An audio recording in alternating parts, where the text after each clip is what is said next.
வங்கக்கடலில் உருவாகியுள்ள காற்றழுத்த தாழ்வு மண்டலம் புயலாக உருவாவதில் தாமதம். அடுத்த 12 மணி நேரத்தில் புயலாக மாற வாய்ப்பு.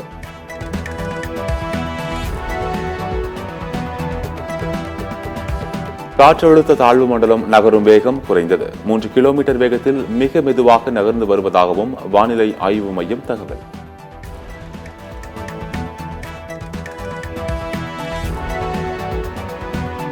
நான்கு மாவட்டங்களுக்கான ரெட் அலர்ட் வாபஸ் பெறப்பட்டு ஆரஞ்ச் அலர்ட் விடுப்பு. கடலூர், மயிலாடுதுறை, திருவாரூர், நாகை மாவட்டங்களுக்கான ரெட் அலர்ட் வாபஸ்.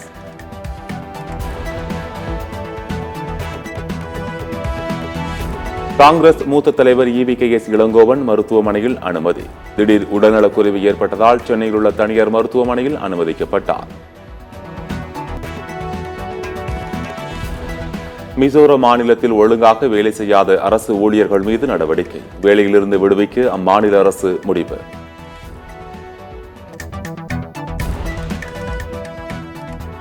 பத்து, 11, 12ஆம் வகுப்பு மாணவர்களுக்கு அரையாண்டு தேர்வுக்கான செய்முறை தேர்வுகளை டிசம்பர் 2 முதல் 6ஆம் தேதிக்குள் நடத்தி முடிக்க உத்தரவு. பள்ளிக்கல்வித்துறை இயக்குநர் சுற்றறிக்கை வெளியீடு.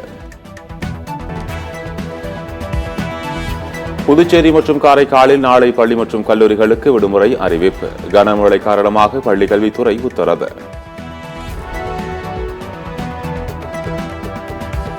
அதானி பிரச்சினைக்காக நாடாளுமன்ற இரு அவைகளும் முடக்கப்பட்டது சரியா? சத்தியம் சர்வே முடிவுகள் வெளியீடு.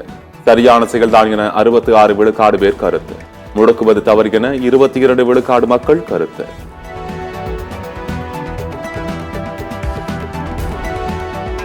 நாடாளுமன்றத்தில் எதிர்க்கட்சிகள் பேசுவதற்கு தொடர்ந்து அனுமதி மறுக்கப்படுகிறது.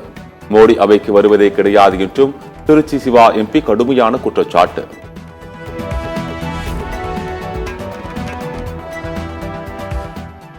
நடிகை தனுஷ் ஐஸ்வர்யா விவாகரத்து. சென்னை குடும்ப நல நீதிமன்றம் உத்தரவு.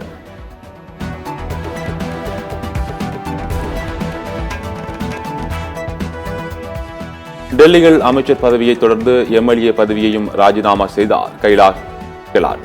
டெல்லி சட்டசபை தேர்தல் ஒருங்கிணைப்பு குழு உறுப்பினராக நியமிக்கப்பட்டுள்ள நிலையில் முடிவு.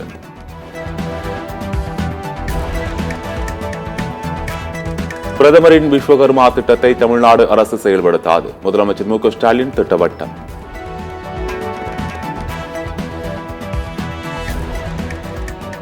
உதகை ஆளுநர் மாளிகைக்கு வருகை தந்த இந்திய குடியரசுத் தலைவர் திரௌபதி முர்மு.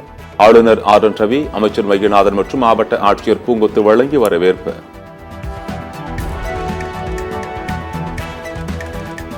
செங்கல்பட்டு அருகே கார் மோதி 5 பெண்கள் உயிரிழந்த சம்பவத்திற்கு முதலமைச்சர் இரங்கல். உயிரிழந்தோரின் குடும்பத்தினருக்கு தலா 2 லட்சம் ரூபாய் வழங்கவும் உத்தரவு.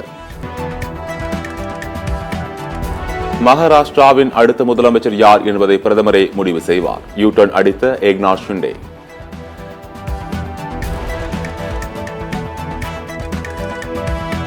முதலமைச்சர் பதவியை எதிர்பார்த்து தேர்தலில் உழைக்கவில்லை. உண்மையையும் விதியையும் மட்டுமே நம்புகிறேன்.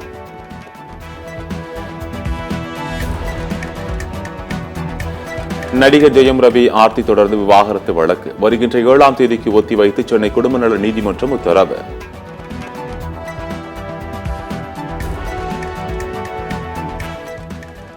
சாம்பியன் லீக் தொடரில் போலாந்து நாட்டைச் சேர்ந்த ராபர்ட் லெவடான்ஸ்கி சாதனை. 100 கோல்கள் அடித்து புதிய சாதனை படைத்துள்ளார்.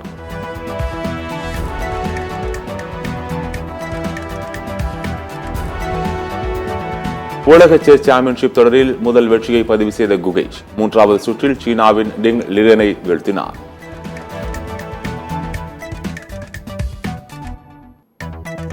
லக்னோ அணியுடனான பயணத்தை மறக்க முடியாததாக மாற்றிய அனைவருக்கும் நன்றி.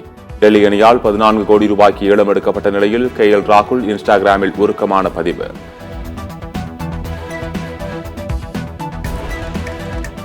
ஜெய்ஸ்வால் அவரது கெரியர் முடிவதற்குள் குறைந்தது 40 டெஸ்ட் சதங்களுக்கு மேல் அடிப்பார். ஆஸ்திரேலிய வீரர் கிளென் மேக்ஸ்வெல் பாராட்டு.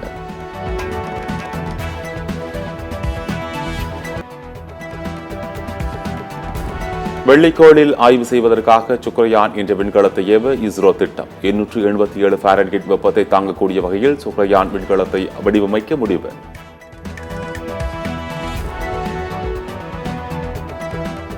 அடுத்த ஆண்டு பிப்ரவரியில் பாகிஸ்தானில் தொடங்கும் சாம்பியன்ஷிப் கோப்பை தொடருக்கான அட்டவணையை இறுதி செய்து வருகின்ற 29ஆம் தேதி ஆலோசனை கூட்டம் நடைபெற உள்ளதாக தகவல்.